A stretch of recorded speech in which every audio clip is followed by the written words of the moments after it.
Planet Earth is comprised of 1/4 land and 3/4 water, geographically.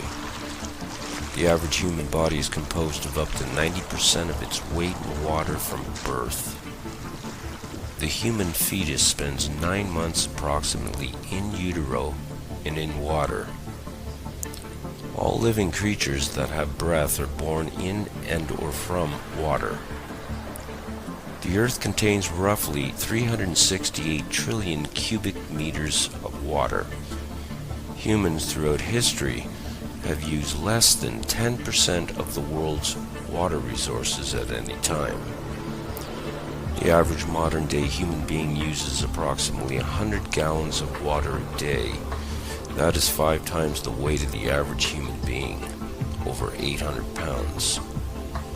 The average healthy human being will drink up to 3 gallons of water a day.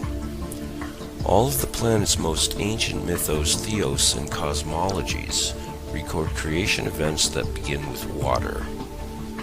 All laws, since primordial antiquity, were written to regulate land and sea separately. Laws pertaining to land became the law of the land, or rather natural or common law, and laws pertaining to the sea became law of the sea, or rather maritime admiralty law, which is international law and the same everywhere in the world, no matter where you go. All laws since time immemorial originate from and are based upon ecclesiastical or canon law via the ancient laws and ecclesiastical right of kings. Natural or common law primarily preserves the inalienable rights and needs of human beings who live on land, differing between nations. The law of the sea, or maritime admiralty law, primarily grants the right that is legal to conduct merchant, banking, corporate, international commerce.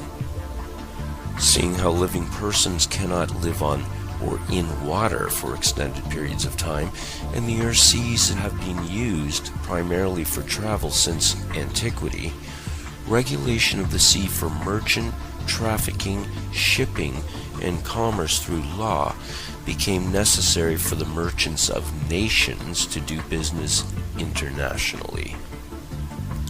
The law of the sea, maritime admiralty law, is universal and transcends all national boundaries and laws legally. What is legal is not necessarily lawful. Natural or common law, the law of the land preserving the rights and freedoms of living persons, is lawful. Maritime admiralty law, or UCC, Universal Commercial Code, is legal. In ancient Rome, a Roman maxim law stated that he who will be deceived, let him be deceived, which means the responsibility of the deception is on the one that is deceived by it.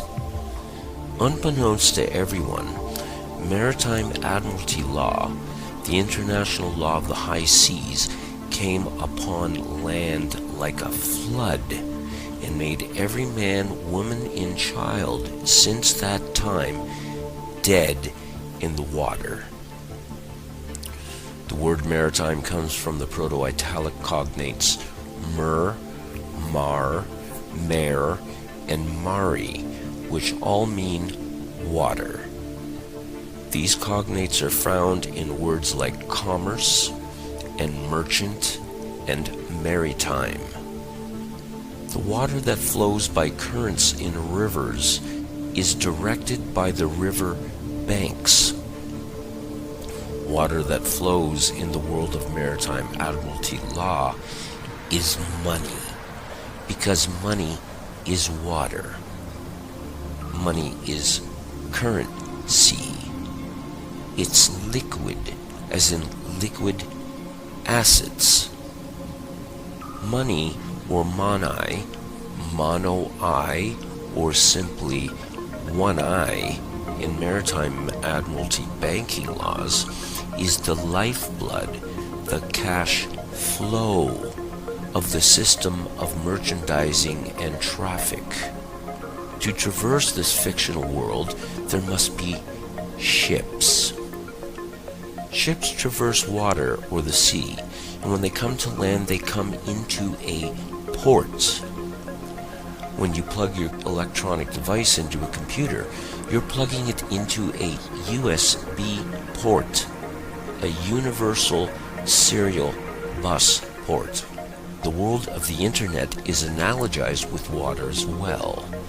We have the deep web, and when you do a live social media broadcast on the internet, you are streaming the show. When a ship pulls into the port, it comes down a canal to where there is a dock, and there the ship is tied off. The ship's captain submits to the dockmaster a manifest of birth, a license and manifest of goods and services being delivered by the ship to the dock. The dockmaster signs the manifest claiming the cargo as property now of the ward, which includes livestock. All ships are female. A woman is a ship. A man is a fabricator. A man delivers semen into a vessel. The woman bears the cargo of the semen and labors for 9 months, wherein her water breaks and the semen in the hold come down the birth canal through a port of entry and are delivered in a hospital delivery room. According to Black's Law Dictionary, a hospital is also a bank and also a church. The woman has shipped newly birthed Admiralty maritime product, stock, livestock, cargo. A doctor will untie the ship from the cargo, stock, the product, by cutting the umbilical cord to the ship or vessel and sign a birth certificate, a manifest of birth, after the cargo has been stamped or daubed by a footprint and fingerprint with blood and ink.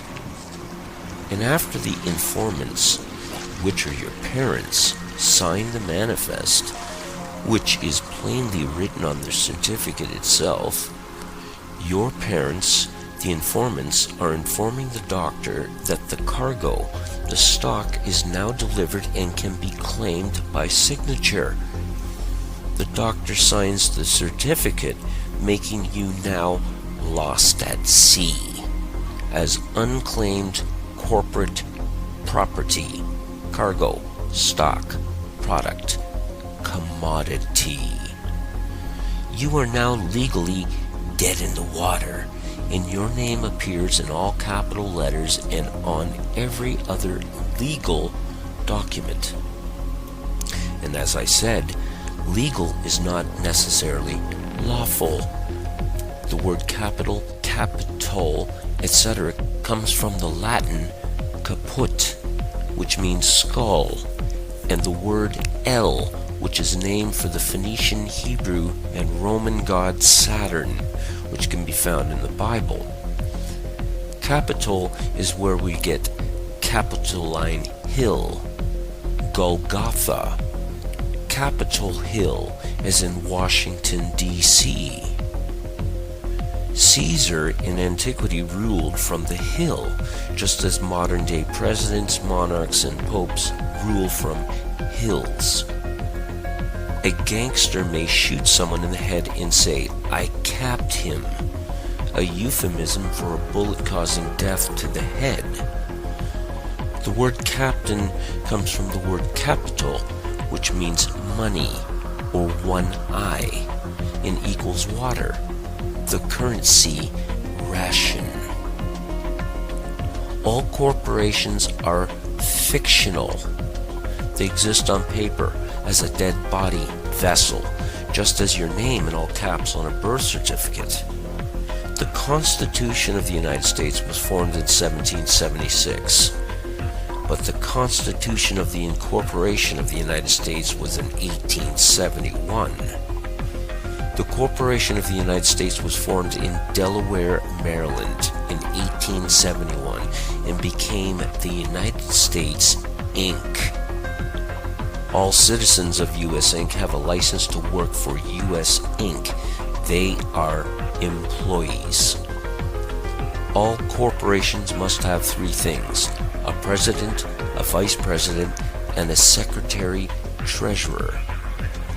Everything in the world of merchant corporate banking law revolves around ships, as ships are carried by the water, which is the current sea, and all corporations are ships. If you want to have a car, you must have an ownership. If you want to be a citizen of a nation or country, you must get a citizenship. If you go into business with someone, you enter a partnership. If you want to learn a trade, you may enter an apprenticeship. Want to go to college and get your degree? Get a scholarship. Want to go buy a new car? You go down to the dealership. If you are traveling by car, you may enter a township before you enter the very town. When a man and woman get married, and the word invokes maritime admiralty law, they enter a business contract and obtain a marriage license to do business as a partnership. If you go to a church, which means a bank according to Black's law, you are going to a place of worship. Everything is a vessel, a fictional ship created out of thin air on paper in the sea of corporate commercial banking laws of pirates of the high seas. A person, according to Black's Law Dictionary, is a monster.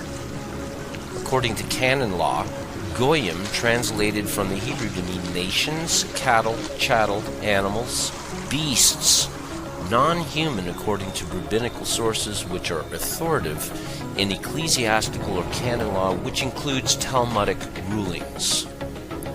Goyim have no rights.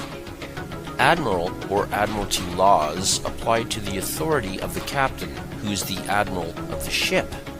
The captain, or rather the admiral, who has absolute power and control of the ship, can make up the rules as he goes along. The word admiral comes from the cognates admire and the Phoenician Hebrew Roman name of deity Saturn El. Wherever there is a crown, you had better admire and have admiration for the king who is the captain, commander-in-chief, or else. Under common law, there is no such thing as a victimless crime, and a victim receives compensation and redress for damages. Aboard a ship, the captain can make any act of crime and he can impose sanctions accordingly. If you have a house and want to sell it, you put it up for sale. You are placing a sale on a ship which will set sail and dock to another port when sold. When you send a package somewhere abroad, you are shipping it, even though it's more than likely traveling by land. If you are losing your house, it's said that your house is underwater. If you get in trouble with the IRS, or if you go to prison, it's said you have landed in hot or deep water, and someone has to come and bail you out. A ship pulls into a port and gets tied off at a dock. When you go to a court, your case is placed in a docket. All courts in the land are judiciaries. They are judicial courts operating under mixed Roman, common, canon, and admiralty maritime law under a crown. They are ships docked on land. This according to the Judiciary Act of 1789 passed by Congress, which made all district courts admiralty courts having maritime admiralty jurisdiction. The United States of America and the United States are two different entities. One is a corporation, the other employees of the corporation. The United States of America never ever did win its independence from the Crown in the Revolutionary War. The Charter of Virginia of 1606 granted colonists a license to settle and colonize America by the King. The Treaty of 1783, after Cornwallis surrendered to Washington at Yorktown, completely contradicts and negates the generally assumed and taught notion that America won its independence from Britain. The first article of the Treaty of 1783 relinquishes all claims to America except for the continued tribute to the King under the Charter of Virginia of 1606. The charter was invoked by King James I, who gave you the King James Bible, and it states in Section 9 of the charter, and I quote, "Yielding therefore to us, our heirs and successors, the 5th part of all the same gold and silver, and the 15th part of all the same copper, so to be gotten or had, as is aforesaid, without any other manner or profit or account, to be given or yielded to us, our heirs or successors." The Revolutionary War was over in 1781, but the Treaty of 1783 was signed 3 years later, which means the war was not over, nor was it won. The Treaty of 1783 upheld the tribute to the King's venture by the colonists, which means America remains to this day a British colony that pays tribute to the Crown, as imposed by the Charter of 1606. America was conquered. Liberty is not freedom. A sailor on a ship gets liberty when he's allowed to have a short leave from the vessel when the ship pulls into port. A dog has liberty on a leash when you take him for a walk. A prisoner gets liberty when he's allowed out of the cell into the courtyard for a few hours while under the careful watch of snipers. Liberty is a license. It is a privilege allowed by a ruler, owner, king, etc. to a subject of the same. America never has been the land of the free at any time. It's the land of liberty on the leash of the crown. In the year 1106, the judgments or rules of Oleron were first implemented by Eleanor of Aquitaine, after her return from the Second Crusade, having accompanied her first husband, King Louis VII. These were codified maritime admiralty laws that were supposed to protect the Crusaders' estates and titles while they went and fought the Crusades. This was based on the Greek maritime law of Rhodes of 900 BC called Lex Rhodia, which in turn came from the mariner laws codified ecclesiastically by the Phoenicians, who began their merchant mariner empire in 1586, lasting 1,000 years. In the year 1666, a great fire broke out in London while the Black Plague was ravaging Europe. The fire was intentionally set in Pudding Lane, as some historians believe, to clear out the slums to make way for what would eventually be the City of London. Parliament, behind closed doors in secret, invoked the Sestuacavi Act of 1540, enacted by the then King Henry VIII, reworked and instated by Charles I of the time. Sestuacavi, from the Old French into English, means "this killed that life." This made all men, women, and children presumed and assumed dead, and a trust set up. According to Black's Law Dictionary, Sestuacavi means the person whose life measures the duration of a trust, gift, estate, or insurance contract. The life of a trust is 7 years under the law of limited liability. This act is most diabolically evil because it killed everyone and gave them 7 years to claim back their lives. The fires of 1666 also created the only parcel of land on the planet that does not have a title deed, the Golden Mile. The City of London, which is a corporation, having its own flag, its own constitution and laws, its own defense and police forces. The Golden Square Mile holds the Bank of England, the London Metal Exchange, Fleet Street, FTSE Stock Exchange, the Royal Mint, and the Old Bailey Courthouse. The United States channels billions yearly to the Bank of England to pay the Crown's tribute. In 1913, the Federal Reserve was set up, the brainchild of a secret meeting held on Jekyll Island in 1910. As United States Inc.'s debt soared well above the estimated gold reserves the corporation of the U.S. held as a standard for the dollar, the Federal Reserve Act was passed on Christmas Eve while Congress was away, giving the power for a foreign corporate entity to print fiat and collect interest on monies created from thin air. A bank does not loan you money. That's illegal. A bank gives you credit, which is legal, but not necessarily lawful. In 1917, the Balfour Declaration was introduced, paving the way for the establishment of the State of Israel in 1948. The Bolshevik Revolution broke out in Russia that was funded and began by Wall Street bankers such as Jacob Schiff and J.P. Morgan.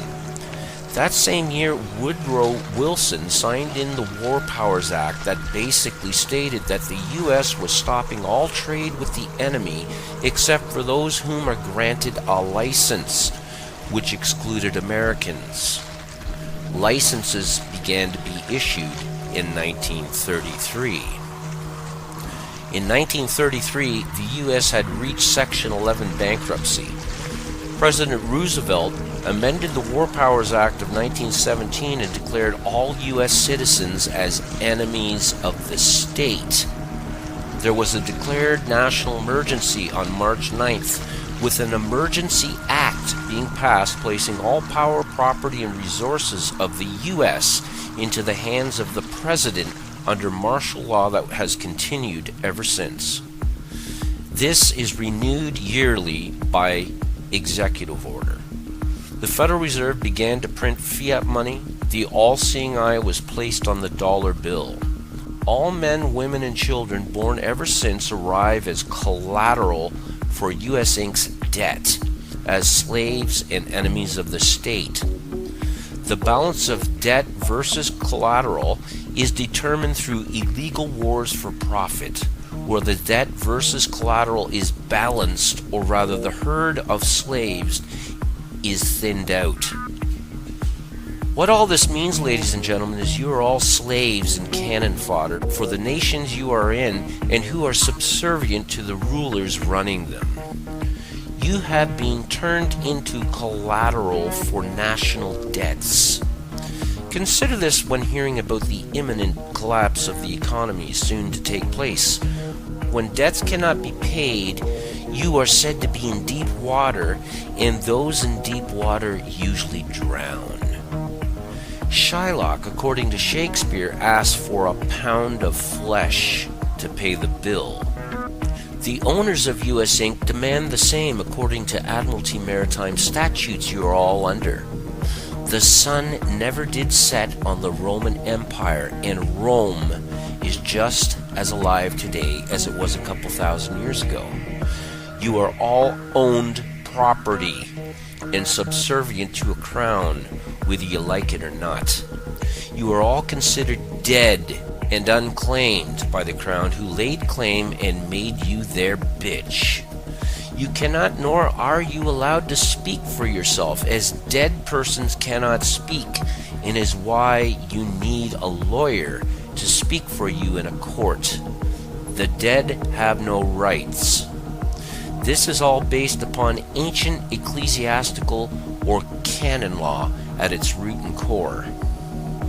When you board a ship called a church, which is also considered a bank under maritime admiralty, and embark upon it, the licensed and registered pastor or priest must teach and keep you obedient to the monarch, the crown. Because he who wears the crown, which is the monarch, is the head of the ship called church. He is the king, the lord and captain of the ship called church, and the pastor to priest is an agent of the crown. Maritime Admiralty, or rather Universal Commercial Code, or UCC, is the matrix pulled over everyone's eyes that governs all, because everything has been made into ships on the sea of corporate commerce. Without their one eye, which is money, which is water, all ships are dead at sea and cannot traverse their fictional matrix they created. It's now high time for a concerted, universal mutiny.